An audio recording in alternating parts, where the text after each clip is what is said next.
My coworkers on this are Josh Kalin, Matt Giolino, Dom Hambrick, and Gerry Dozier. And the title of the talk is Local Translation Services for Neglected Languages. We're a machine learning group in Huntsville, Alabama, and also at Auburn University. So the outline of this talk is to describe some of the current methods you would use to translate languages in written text. I want to describe why we undertook the task to model this in a lightweight method, and why we focused on neglected languages, and finally, hear what training data is needed to build these models. Then we'll present the results. I'll describe a couple of neglected languages, one of which is a kind of obfuscated language used in cybersecurity called LEET, a mirror writing backwards, and then some less popular languages. This is one called Kabyle, which is an Algerian dialect, so and has about 7 million speakers.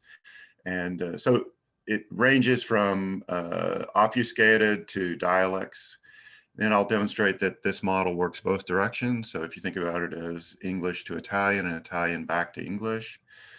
And finally, we'll show some results on how this compares to larger models, such as Google's translation engine API. And a secondary result is how to rank order languages based on difficulty using the BLUE score, and I'll describe what that is. And finally, like all machine learning models that sort of live and die based on training data, we'll show a method we've used to generate new training data. So you can ask the question, why do we need another translation service? You know, large companies such as Google, Microsoft, et cetera, generate billions of translation, in most cases free, a multilingual neural machine. It's an API, it's a mobile app, and it supports 109 languages. So if you had a problem and someone gave you, say, a health record, you might immediately say, well, I'll just push that to the cloud, ask Google to translate it back, and enter it into my database. Well, the problem with that is a lot of privacy reasons would restrict, at least in the United States, the sharing of that health information. And so what we want to do is build small, flexible machine learning models that you can deploy locally. And also, even though you have 109 languages in these large models, they often don't support the language or the dialect of interest. So here we're showing examples of mirror writing. So if you think of Leonardo da Vinci, for various reasons, took his notebook and essentially wrote right to left, either to obscure his writing or essentially to personalize it. Or really the first, this goes back to really 80s and 90s in computer forums, people worked out dictionaries to do one character substitutions, and it became more elaborate basically to operate in these computer forums in an unfiltered way. So if you think the word elite and you have a dictionary which strips the first E and then has some other algorithm that takes E to 3, this is what's called LEET. So we want to investigate, could we build these models for neglected languages? Could we run them on local hardware, meaning not necessarily a supercomputer task? And could they be done cost effectively? And you can imagine this as a classic edge model or for distributed computing, where rather than send it to a localized, a centralized service, you want to push it out to as many nodes as you can. And as I say, really, it's about personal data, protected data, translators for less popular languages, sometimes called low resource languages, meaning there are not really enough instances to build a massive model.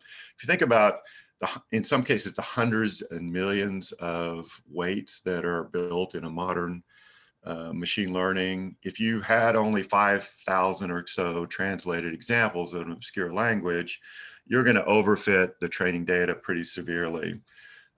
So it turns out we started with, there is a software resource out there in public domain, which is largely used to build flashcard models. So it would consist of maybe 10 or 20,000 examples, in some cases 150,000 examples of phrases.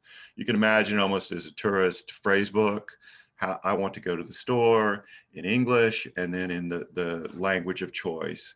And there are about 81 of those pairs. So English to Italian, English to Russian, English to Chinese.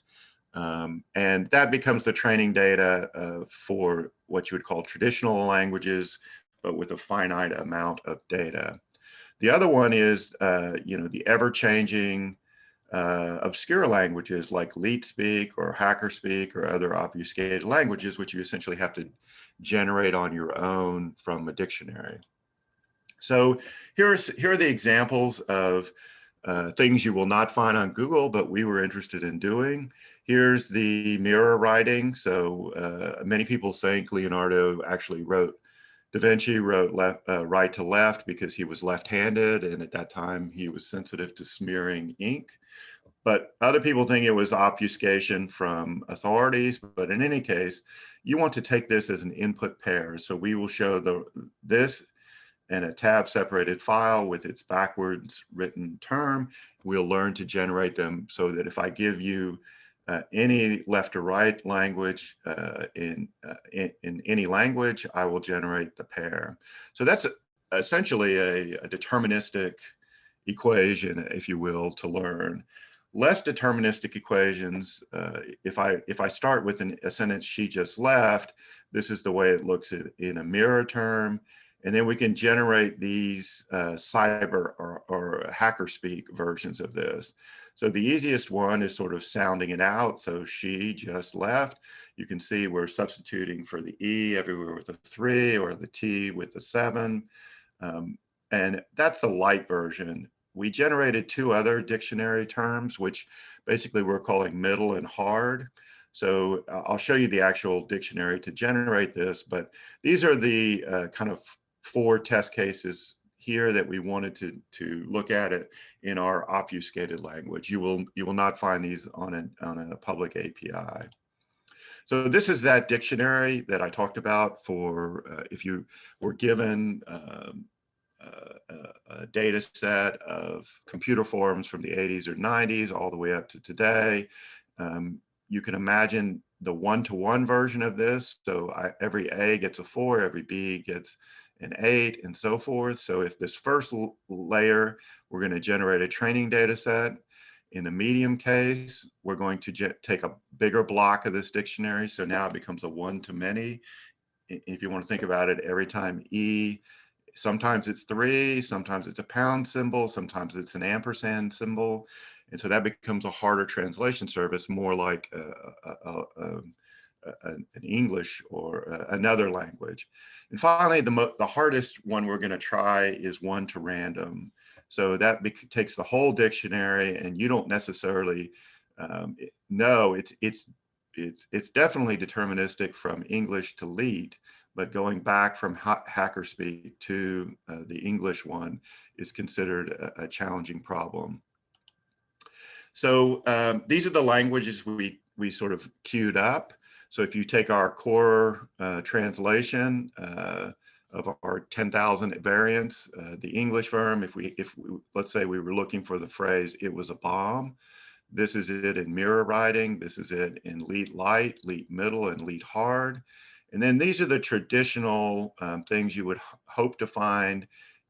We did 26 different languages, where we had 10,000 Dutch to English pairs, and we essentially learned Dutch. If you want to think about it in terms of scale, 10,000, 20,000 English pairs or language pairs, bilingual pairs, is about a 300-page book. So from a single book, we're going to try and build a neural network that will learn the entire translation of that. So how did we do this? Modern machine learning for translation now has really been drawn to these larger models, mainly called transformer models, transformer architectures. They've just proven it tremendously powerful for doing this. So um, it's not the older versions of a neural network as a single layer. But a popular one for learning sequences is a recurrent neural network, which we used, and also long short-term memory. So those solve two different problems. So LSTM, RNN. And the recurrent neural network is basically used to learn sequences. So obviously a sentence construction, I went to the store, has an A, B, C, D sequence. The LSTM solves a different problem than just the sequence, and that is I want to have some memory to the system. So how many weights? If I have all of my words in a kind of dictionary and I want to weight them by frequency, that becomes increasingly cumbersome the more weights. And so what we want to do is build in, like LSTM, we want to have a forget gate. So the traditional model of an input, an output, and we're going to solve for the weights. We also want to slowly erode the connections. And that's basically to solve the gradient problem, meaning vanishing gradients. As I learn, I increasingly get less bang as I go through the problem.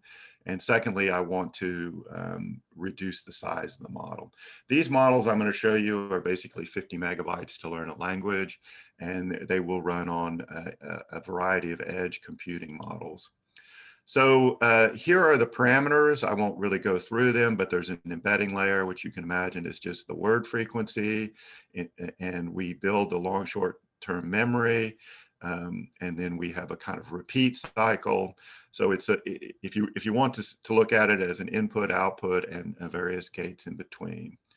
To sort of cut to the chase, it does perform remarkably well for little training data. And that was really the driving force behind this research. It's about 20,000 phrases or 110,000 words. And as I say, that's kind of a 300-page book. There are the sources for the training data we will reference the Anki language flashcard software. It's an open source project also under Tatuba. And we also supplemented where we were missing some data with a one-time call to a large API. So if you say, I want to, for once and all, translate, I went to the store, each time you submit that to the API, you only have to do that once, and then you can break off your smaller model. So this is the rank order of language difficulty we found in the model. It uses a metric called BLEU, bilingual evaluation. And you can think of it simply as word error rate. So to go back to my analogy, she just left or she just went, that would have potentially, if your ground truth is she just left and your model spits out she just went, that would potentially have an error rate of 1/3, meaning 1 out of the 3 terms doesn't correspond to my human ground truth. So if you think about that, a BLEU score of 1 is a perfect score, meaning the machine has learned exactly what the human translator gave us as input or as golden data. And a BLEU score of 0 means I have no overlap between my ground truth and what the machine learned. Typically, if you're in the 0.6 range, that's kind of human level translation capability, expert level. And these are our results. So I'll work through them a little bit from top to bottom, but mirror writing, we essentially get it at 0.95 or better, which you can imagine the reason for that. It's kind of a benchmark that's deterministic. So if I give you any left or right sentence, you should, from the machine point of view, be able to reverse that. It gets more tricky as you go down. Interestingly enough, we had enough training data that we could get better than expert performance out of English to Italian. We also were able to reverse that and do the backwards version of that. And again, anything kind of above this midline, 0.5, is you're fluent in that language. I will point out also, and I'll touch on this later, but we also compared our results to the large Google Italian model. And on some cases, we were able to beat it with a specialized small model. And I'll give you some reasons why we think that's happening. The other thing I'll point out is LEET Lite, which is, again, our kind of simple version of every time you see an E, you substitute a 3. We were able to learn that from training data alone as well. And it gets increasingly tougher as you go down this list. Turns out, you know, Indo-European languages, Italian, French, Dutch, Spanish, we were able to do pretty well. Finnish, we do okay. German gets a little bit tougher. As you go down to Asian languages, Chinese Mandarin, Japanese, Arabic, we're down here in the blue language, the blue BLEU scores, where you get the gist of it, but it has a lot of remnants of what you would call translation errors, where say the word order is incorrect. Almost as if I say something in Spanish, you would literally translate it in the order, almost like a dictionary. So here are our evaluation of obfuscated languages and the actual table of blue scores. If you take our English starter, she just left. The mirror writing version, as I say, and these blue 1, 2, 3, 4 are essentially, it becomes more sensitive to the word order as you go higher. So these are n-grams. So she just left can have 3 ways you could do it: left just she, or she left just. And that's the idea of splitting this out. This is just, did I have any word error rates? Word error. So LEET Lite, which is deterministic, we can say we're fluent in that. It's understandable when you go to the medium case, and here we're sort of below threshold, and the gist of this we can get, but it's not really as a human would see it. And that makes some sense to us, because basically this is a one-to-many problem, and essentially every time I see 3, I may not see it later in the training data. One interesting output of this, and this really goes to the core use case of privacy or reasons you might not want to share this data with the cloud, is we can also do it in many languages. So these are the 26 traditional languages. So these are not necessarily obfuscated examples, but I'll tick off a few where we've shown example translations that our model was able to do. And this is rank order that we may exceed the human translator in the Italian case. And here's the actual comparison between our output and what Google does on the same training data.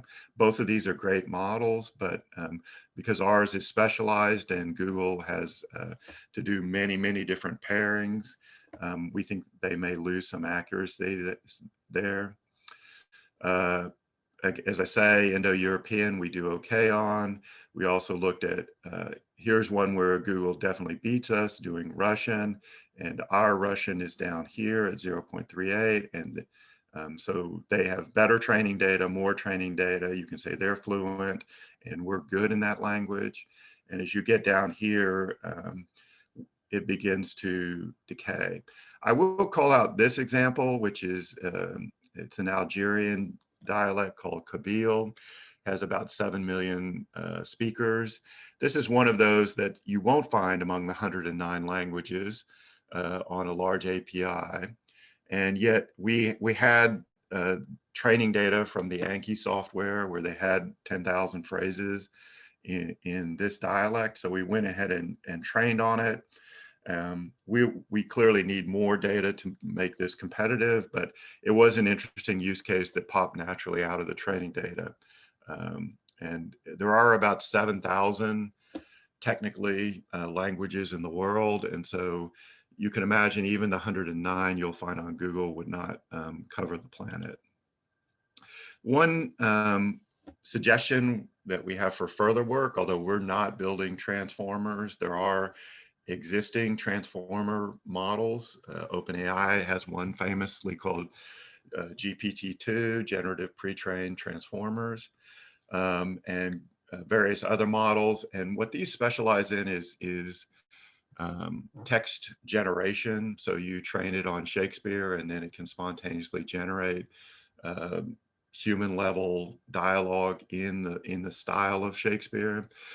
And it also has another interesting feature that it can maintain the format it's trained on. So if you imagine poetry or a film script, or in our case, bilingual English pairings, um, it can mimic that in a tab separated format. So here is we trained one of these models on Shakespeare. It then generates this original text, and simultaneously in a tab separated file, it takes this English sentence and generates the LEET, or the hacker speak version of that sentence, and so forth. So the value of this, other than kind of a magic trick that, isn't it amazing, you can capture the format as well as generate text on the fly, this becomes a way to generate additional training data. So if we had, for example, a small subset of an obfuscated language or a neglected language like Kabyle, we could train one of these transformers to generate more of it and give the pairing of English to that language, English to Russian, English to Mandarin, from this architecture. And we think that's kind of an interesting way to obviously improve some of the scores you saw there. So with that, I'll open it to questions. The kind of summary here is we were amazed that small models, 50 megabyte models running without the cloud, running on local machines in a distributed fashion, were able to solve this problem with relatively minimal training data. It's very easy to find examples. If you take literature searches on, say, a famous German novel that's translated into the language of interest, it's easy to imagine parsing that out into sentence pairs, bilingual pairs, and then training one of these models. And from that point onwards, you don't have to either pay a service or leak your privacy controlled data to that service, and we can generate passable pairs. The flaw in this kind of thinking is, if you imagine 100, let's say someone comes to us and says we want 100 of these models. Well, if you're saying English to all the rest, sure, I can build 100 models, 50 megabytes. This can be trained in a matter of hours. But it becomes combinatorially explosive to do all pairs. So English to Russian I can do, but Russian to Finnish becomes undoable. And that's really where these large APIs like Google have essentially dumped the idea of doing pairs, and they now have started publishing general models which essentially don't care what the inputs are. They've abstracted the problem enough. They can tokenize based on words or characters. And so we are not able to address that, but we do think there's a niche for this kind of problem set and solution. So with that, I'll turn it back and unshare my screen.